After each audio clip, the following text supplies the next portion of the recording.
Welcome to the 23rd Annual Schweiger Scholarship Dinner. It's humbling to think about how many lives have been impacted, careers launched, and relationships built through the Schweiger Scholarship Fund. Thank you to all of you here tonight and to those that could not be here who have contributed over the years. I'd like to recognize a couple of key supporters who could not be here tonight. David Pierce. David Pierce was our chief engineer. He lost a battle with pancreatic cancer this year. This is a picture of David with Cindy at a recent event. He had just decided to retire and was just getting used to spending time with his family when he was taken from us. He was a great engineer and an even better person. I'm sorry. Hal Pritchett. Hal Pritchett, many of you know, is the founder of the Oregon State CEM program and a legend in the construction industry, and he has been a supporter of this event from the very first moment we founded it. He's missed 3 times. He had a heart attack. He was on a dialysis machine, and he recently had a stroke. And Hal called me and apologized for not being able to be here. So, could you join me in a moment of silence to remember David and send our prayers to Hal? Thank you.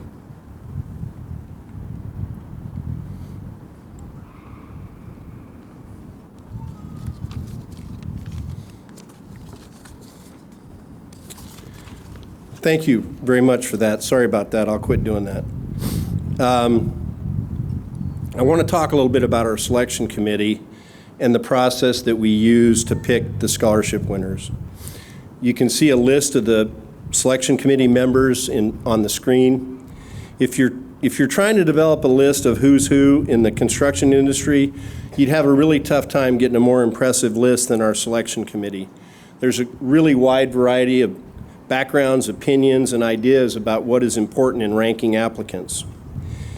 In order to review the applicants, each of the committee members independently spend a couple of days reviewing the material.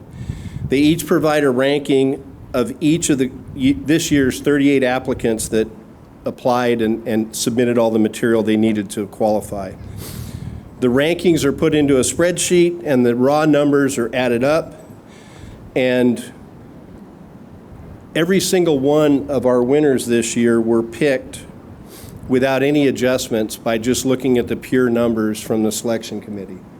And the point of all that is every single person that wins here tonight earned their award and deserve the recognition they're getting. None of them were granted any kind of preference or adjustment or a lot of the things you see being done in a lot of different institutions these days. That these people earned everything they get.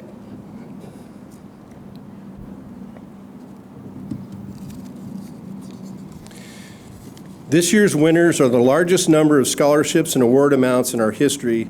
It's also the most unique set of backgrounds and incredible life stories we've ever had.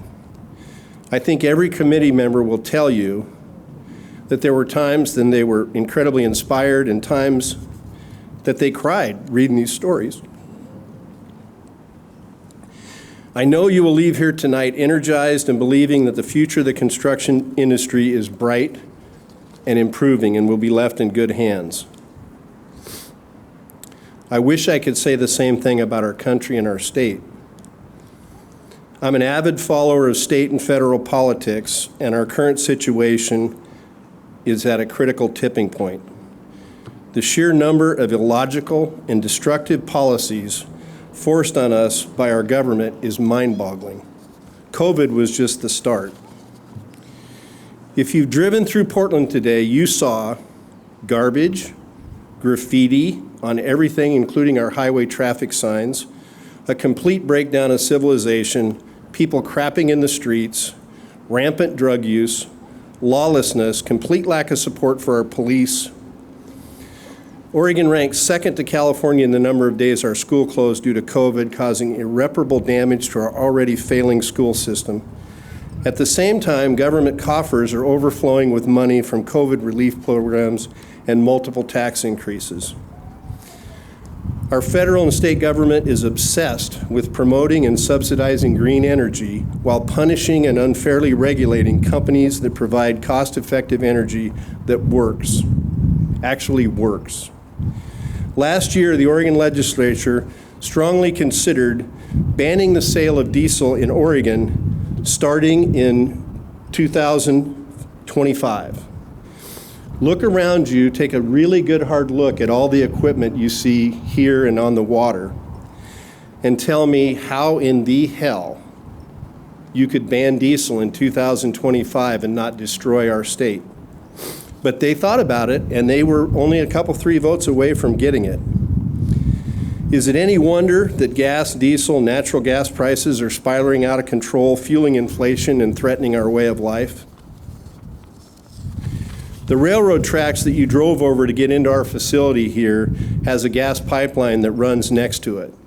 The huge majority of gas, diesel, and aviation fuel that services this area comes through that one pipeline from Seattle, because Oregon doesn't have a single refinery, and anybody who tried to build one would tell you that there's no way in hell they're ever going to build one here. If that pipeline were disabled for any length of time, our economy would come to a complete standstill. I'm going to stop there because if I kept going, I would go from being emotional to really pissed off. So I've got a really simple request for you. Would you please put in the kind of work that our selection committee did in reading the applicants and putting thought and time into trying to figure out what they are? And put that kind of energy into an effort into doing your own independent research on candidates for all levels of government this November.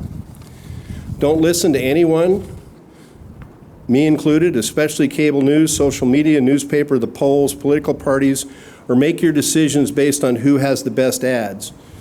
In today's world, it's essential that you do your own research by reading everything you can find about the issues and candidates.